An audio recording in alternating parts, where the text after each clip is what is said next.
வணக்கம், நான் உங்கள் அம்மா சமையல் மீனாட்சி. இப்போ பாருங்கள், கடையில் விற்கிற மாதிரியே நம்ம மேங்கோ ஜூஸு எப்படி பண்ணுறதுன்னு பார்க்கலாம். மேங்கோ ஜூஸ் செய்ய தேவையான பொருட்கள் பாருங்கள், கெமிக்கல் எதுவும் இல்லாமல் நம்ம வீட்டில் வந்து எப்படி ரெடி பண்ணுறதுன்னு பார்க்கலாம். மாம்பழம் வந்து ஒரு 3/4 கிலோ வச்சுருக்கேன். சால்ட் வந்து சும்மா ஒரு சிட்டிகை யூஸ் பண்ணிக்கலாம். 2 லெமன் புழிஞ்சி வச்சுருக்கேன். 200 கிராம் சர்க்கரை வச்சுருக்கேன். மாம்பழத்தை வந்து நான் தோலோடு கட் பண்ணி வச்சுருக்கேன். சும்மா அந்த ஒரு சிட்டிகை உப்பு போட்டுக்கலாம். அடுத்து 1 டம்ளர் தண்ணி ஊற்றிக்கலாம். தண்ணி ஊற்றிட்டு நல்லா இப்படி கலந்துருவோம். இப்போ குக்கரை மூடி நல்லா வேகணும். ஒரு சவுண்டோ இல்லை 2 சவுண்டு போட்டிங்கன்னா அது கொஞ்சம் நல்லா வெந்துடும். இப்போ இது வந்து 2 சவுண்டு வந்துட்டோம். அதுக்கப்புறம் நம்ம இறக்கி மிக்சியில் அரைச்சி வடிகட்டுவோம். பாருங்கள், இப்போ நல்லா மாம்பழம் வந்து வெந்துட்டுருக்கோம். ஆஃப் பண்ணிடுறேன். 2 சவுண்டு வந்துடுச்சு. ப்ரெஷர் நல்லா அடங்கின உடனே நம்ம நல்லா ஆற வச்சு மிக்சியில் போட்டு அரைச்சி எடுத்துக்கலாம். பாருங்கள், இந்த மாதிரி நல்லா வெந்திருக்கு. இது கொஞ்சம் நல்லா ஆறட்டும். நம்ம வந்து மிக்சியில் போட்டு நல்லா அடிச்சிக்கலாம்.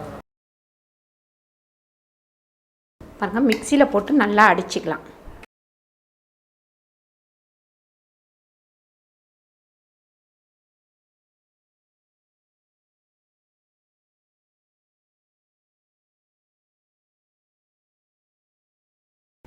நம்ம இப்போ இந்த 1 டம்ளர் தண்ணி ஊற்றிடலாம்.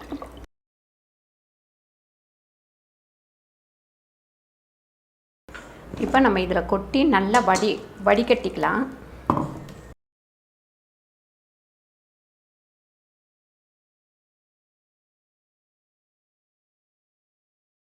இப்போ இதில் கொஞ்சமாக தண்ணி விட்டு இதில் கலந்துப்போம்.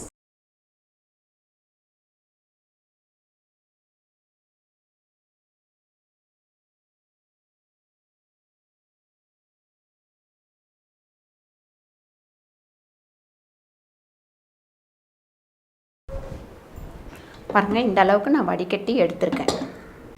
பாருங்கள், இந்த குக்கர்லேயே நம்ம வந்து ஒரு 1/2 டம்ளர் தண்ணி விட்டுக்கலாம். தண்ணி வந்து நல்லா கொதிக்கட்டும். பாருங்கள், இந்த சர்க்கரையை வந்து இதில் கொட்டி நல்லா நம்ம கொதிக்க விடுவோம். பாகெல்லாம் வர தேவையில்லை, நல்லா கொதிக்கணும். சர்க்கரை கரையிற வரைக்கும் கொதிக்கணும்.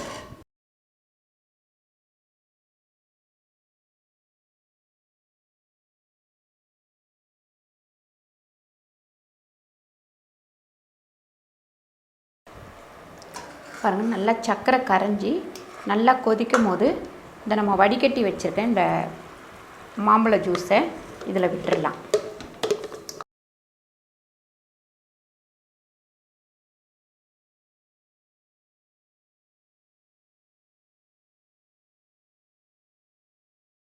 நல்லா கொதித்து வரட்டும். இந்த சர்க்கரையோடு சேர்ந்து இந்த மாம்பழ ஜூஸும் நல்லா கொதிச்சுன்னா தான் சீக்கிரம் கெட்டு போகாமல் இருக்கும். இது வந்து ஒரு 2 மாதம் நம்ம ஃப்ரிட்ஜில் வச்சு வேணுன்றப்போ ஒரு டம்ளரில் ஒரு 1/4 டம்ளர் இந்த ஜூஸ் போட்டிங்கன்னா மீதி தண்ணி போட்டு ஐஸ் கியூப் போட்டு நம்ம குடிச்சிக்கலாம்.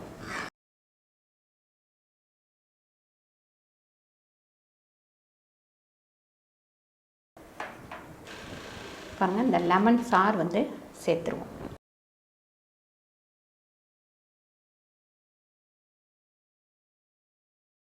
பாருங்கள், இந்த மாதிரி ஒரு 5 நிமிஷம் நம்மளுக்கு 5 நிமிஷம் ஒரு 10 நிமிஷம் வரைக்கும் கொதிச்சா இது போதும். இந்த மாதிரி பாருங்கள், சின்ன சின்ன பபுள்ஸாக இந்த மாதிரி வரும்போது நம்ம ஆஃப் பண்ணிடலாம். நல்லா ஒரு நுரை கட்டி நீங்கள் கலந்துட்டு இருக்கும் போதே இந்த நுரை மாதிரி வரும். அந்த மாதிரி வரும்போது நம்ம இதை ஆஃப் பண்ணிடலாம். நம்ம மேங்கோ ஜூஸு ரெடி ஆயிடுச்சு. அடுப்பை ஆஃப் பண்ணிவிட்டு நல்லா ஆற விட்டுட்டு பாட்டிலில் எடுத்து ஊற்றிக்கலாம். இப்போ பாருங்கள், கடையில் விற்கிற மாதிரியே நம்ம மேங்கோ ஜூஸு ரெடி ஆயிடுச்சு. இது வந்து ஒரு 2 மாதம் நம்ம ஃப்ரிட்ஜில் வச்சு யூஸ் பண்ணிக்கலாம்.